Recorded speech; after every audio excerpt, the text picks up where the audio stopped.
पहले था कि एक मच्छर इंसान को इरफान पठान बना देता है, लेकिन आज चल रहा है सिर्फ एक ट्वीट, और वो भी नसीम शाह की तरफ से। शायद उसके करियर का खात्मा हो सकता है इस एक ट्वीट के ऊपर, क्योंकि पीसीबी ने नोटिस इशू कर दिया है, शो कॉज जारी कर दिया है कि भैया तुम्हारे पास ये थोड़ा सा टाइम है, इस टाइम के अंदर प्रॉपर एक्सप्लेनेशन के साथ मैदान में आओ और आकर बताओ कि तुम्हारा कैसे हैक हुआ, तुमने कैसे रिकवर किया, ये पूरी कहानी बताओ। अगर वो कहानी हमारे समझ में आती हुई और हमने वो वेरीफाई करवा लेना है, क्योंकि हिस्ट्री पता चल जाती है कि आपने पासवर्ड चेंज किया हो, यूज़र ने चेंज किया हो, क्योंकि अगर आपके अकाउंट के साथ हैकिंग हुई होती है तो आप पता चल सकता है, आप हिस्ट्री में जाकर सब कुछ मालूम कर सकते हो।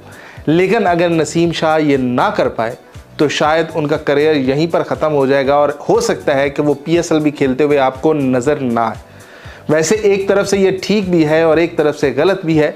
ठीक इसलिए है कि आप सेंट्रल कॉन्ट्रैक्ट के ऊपर होते हो तो आप पीएसएल छोड़ दो। As a Pakistani, Pakistan super league जैसे ही आपकी सीएम आती है, वो आके इनॉग्रेशन करती है, तो उसके ऊपर इस तरह की ट्वीट करना और फिर सेंट्रल कॉन्ट्रैक्ट के ऊपर होते हुए करना, शायद ये अपने ही पाँव के ऊपर कुल्हाड़ी मारने के मुतरादिफ है, जो कि किया है नसीम शाह ने। और नसीम शाह बहुत बुरी मुश्किल में है कि नसीम शाह कैसे एक्सप्लेन करेगा। पहली बात तो ये है कि नसीम शाह से ये समझ में नहीं आता कि वो ये कर सकता है।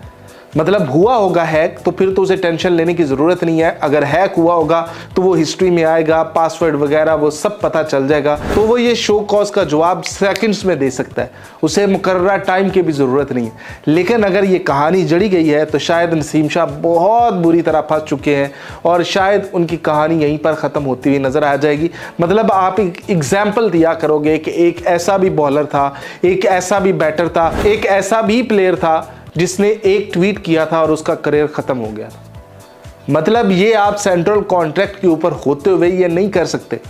दूसरा, आप ना ही वसीम अकरम हो, ना ही शुएब अख्तर हो कि जिनके बगैर टीम ने चलना नहीं है।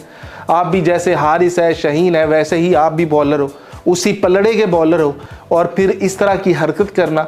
और दूसरी चीज़, अब आ जाना चाहिए फैंस को, अब आ जाना चाहिए कि फैंस क्राउड का हिस्सा बन जाए। पेट्रोल की प्राइसेस पाकिस्तान ने रोक ली हैं, पाकिस्तान जो है वो सुलह करवा रहा है दुनिया की, तो पाकिस्तान राइट ट्रैक पर जा रहा है। तो अब आने दो फैंस को भी, और फैंस नहीं मांगेंगे आपसे पेट्रोल के पैसे, वो अपनी जेब पर खुद बर्दाश्त कर लेंगे, आप आने दें।